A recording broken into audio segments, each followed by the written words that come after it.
பிரிட்டிஷார் ஒவ்வொரு நாடுகளாக ஒவ்வொரு பகுதியாக பிடித்து வரும் பொழுது அதை தடுத்து நிறுத்த வேண்டிய பொறுப்பு இருக்கிறது என்று எல்லோரும் போராடி கொண்டிருந்தார்கள். அப்பொழுது பேஷ்வாக்கள் மகாராஷ்டிராவிலே அவர்கள் ஆட்சியில் இருக்கிறார்கள். சிவாஜிக்கு அடுத்தபடியாக அவர்கள்தான் ஆட்சியில் இருக்கிறார்கள்.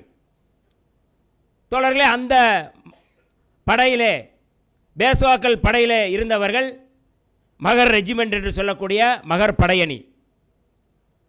ஆனால் அந்த காலத்திலே அந்த பகுதியிலே அந்த மகர் மக்கள் புரட்சியாளர் அம்பேத்கருடைய உறவினர்கள் அல்லது அந்த சமூகத்தைச் சேர்ந்தவர்கள் கழுத்திலே களையம் கட்டி கொள்ள வேண்டும், இடுப்பிலே துண்டு கட்டி அதில் துடப்பத்தை வைத்துக்கொண்டு சுத்தம் செய்ய வேண்டும், அல்லது மிக மோசமாக அவர்கள் வெளியில் எச்சில் துப்பக்கூடாது.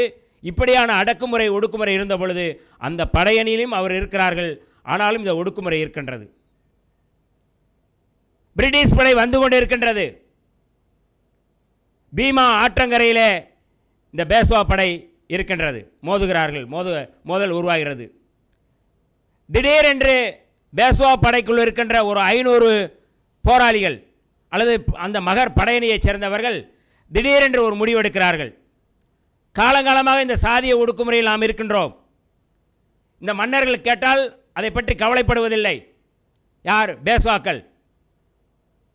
இந்த ஒடுக்குமுறை, இந்த சாதிய ஒடுக்குமுறை, இந்த சமூகத்திற்கு எதிராக நடக்கின்ற இந்த கொடுமைகளுக்கு எதிராக இவர்கள் எதையும் கண்டுகொள்ளவில்லை. ஆகவே நாம் இப்பொழுது முடிவெடுக்க வேண்டியிருக்கின்றது, நம்முடைய மக்களா இந்த மன்னரா என்று முடிவெடுக்கிறார்கள். திடீரென்று அந்த படையணி அப்படியே பிரிட்டிஷுக்கு ஆதரவாக நிற்கிறது. அந்த படையணி பிரிட்டிஷாரோடு சேர்ந்து பேஷ்வாக்களோடு மோதுகிறார்கள்.